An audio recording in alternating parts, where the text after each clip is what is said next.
Hello friends, welcome to mister Chanti talks. So friends, ఈరోజు అయితే Malayalam movie అయిన the goat life movie OTT review మనమైతే తెలుసుకుందాం.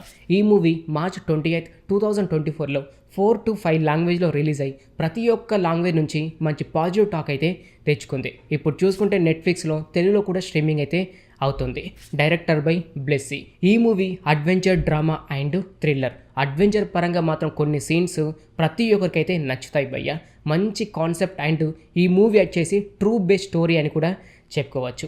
బేసిక్గా స్టోరీ విషయానికి వస్తే, హీరో అయిన పృథ్వీరాజ్ అలియాస్ నజీం మొహమ్మద్తో పాటు హకీమ్ అనే ఇద్దరు వ్యక్తులు సౌదీ అరేబియాకి వెళ్ళి అక్కడ ఉద్యోగం చేస్తూ వాళ్ళ పేదరికాన్ని పోగొట్టుకోవాలనైతే ప్లాన్ అయితే చేస్తారు. కానీ అంతలోనే ఏజెంట్ చేతిలో మోసపోయి ఎవరు లేని ఎడారిలో మేకల్ని, గొర్రెల్ని అలాగే ఒంటల్ని మేపుతూ వాళ్ళ జీవితాన్ని అయితే సాగిస్తూ ఉంటారు.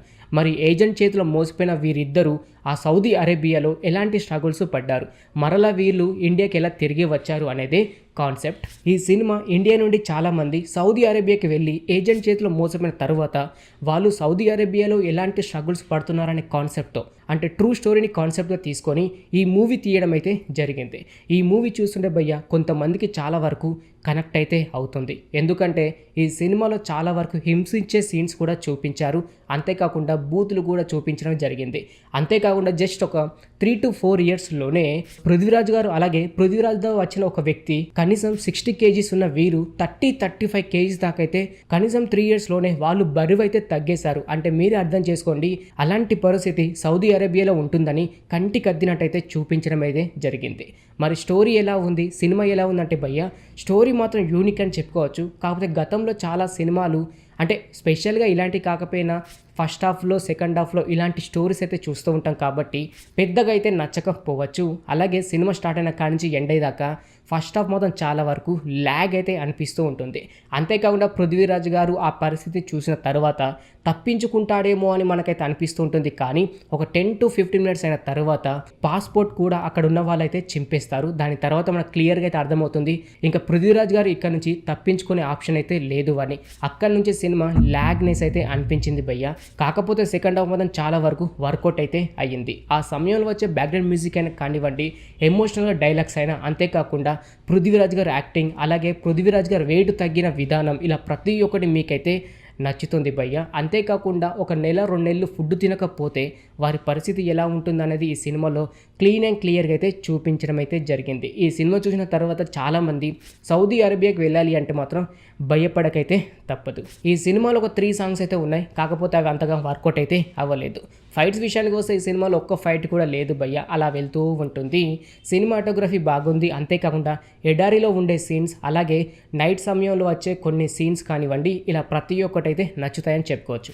ఈ సినిమాలో ప్లస్ పాయింట్స్ కోసం మాట్లాడుకుంటే భయ్య, నాకు మాత్రం సెకండ్ హాఫ్ నుంచి ప్రతి ఒక్క సీన్ చాలా వరకు అయితే నచ్చింది. వాళ్ళు ఎస్కేప్ అయ్యే సీన్స్ కానివ్వండి, ఎస్కేప్ అవుతున్నప్పుడు వాటర్ లేకపోతే వాళ్ళ పరిస్థితి ఎలా ఉంటుంది, కాళ్ళకు చెప్పులు లేకపోతే రియాలిటీగా ఎలా ఉంటుంది, ఇలా ప్రతి ఒక్కటైతే రియాలిటీగా అయితే చూపించారు. అంతేకాకుండా పృథ్వీరాజ్ గారు ఎయిర్పోర్ట్లో దిగిన తర్వాత తన అమాయకత్వం, అంతేకాకుండా సెకండ్ హాఫ్లో తను బరువంతా లాస్ అయిపోయి జస్ట్ 30-35 kgs ఉన్నట్టుగా చూపించడం, అలాగే ఒక సీన్లో మాత్రం తన షర్టు పాయింట్ అంతా ఇప్పేస్తాడు. అప్పుడు చూసుకుంటే మాత్రం చాలా వరకు సన్నగా అయిపోయి ఆ గడ్డమంతా పెంచుకొని రియాలిటీగా ఫుడ్ లేకపోతే వాళ్ళ పరిస్థితి ఎలా ఉంటుంది, ప్రతిసారి ఎండలోనే పడుకోవడం, ఎండలోనే తిరుగుతూ ఉంటే వారి జీవితం ఎలా ఉంటుంది అనేది ప్రతి ఒక్కటైతే న్యాచురల్గా అయితే చూపించారు భయ్య. అంతేకాకుండా సెకండ్ హాఫ్లో బ్యాక్గ్రౌండ్ మ్యూజిక్ కూడా చాలా వరకు అయితే వర్కౌట్ అయితే అయ్యింది. అలాగే కొన్ని ఎమోషనల్ సీన్స్ అయితే ఉంటాయి, అదేనా సెకండ్ హాఫ్లో అయితే చూపిస్తూ ఉంటారు. ఫ్యామిలీకి దూరమైన వారు, ఏజెంట్ చేతిలో మోసపోయిన వారు, వారి పరిస్థితి ఎలా ఉంటుంది, ఇలా ప్రతి ఒక్కటైతే న్యాచురల్గా చూపించారు. ఇవి ప్లస్ పాయింట్ అని చెప్పుకోవచ్చు. అలాగే ఈ సినిమాలో మైనస్ పాయింట్స్ కోసం మాట్లాడుకుంటే భయ్య, స్టోరీ మాత్రం ఓకే భయ్య బాగుంది.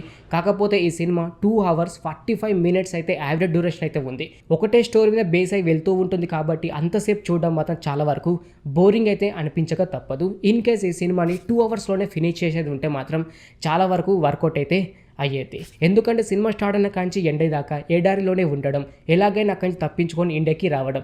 ఇదే ఒక కాన్సెప్ట్ మీద సినిమా అయితే 2.5 గంటలైతే చూపించడం లాగ్ అయితే అనిపించింది.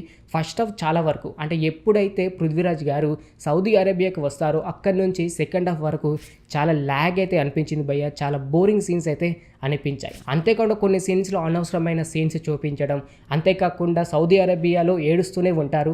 అది ప్రతిసారి చూపించడం అది కూడా అంతగా నచ్చదని చెప్పుకోవచ్చు. అలాగే ఈ సినిమా ఒక 10 మినిట్స్ తర్వాత ఎలాగైనా సరే పృథ్వీరాజ్ గారు ఆ సౌదీ అరేబియా నుంచి తప్పించుకుంటాడనేది ఒక హోప్ అయితే ఉంటుంది. కానీ ఎప్పుడైతే పాస్పోర్ట్ చింపేస్తారో అక్కడి నుంచి మరలా పృథ్వీరాజ్ గారు తప్పించుకోడు, ఇంక ఇక్కడనే ఉంటాడు అనేది ఒక హోప్ అయితే పోతుంది. దాని తర్వాత వచ్చే సీన్స్ చూడాలంటే చాలా వరకు బోర్ అయితే అనిపిస్తూ ఉంటుంది.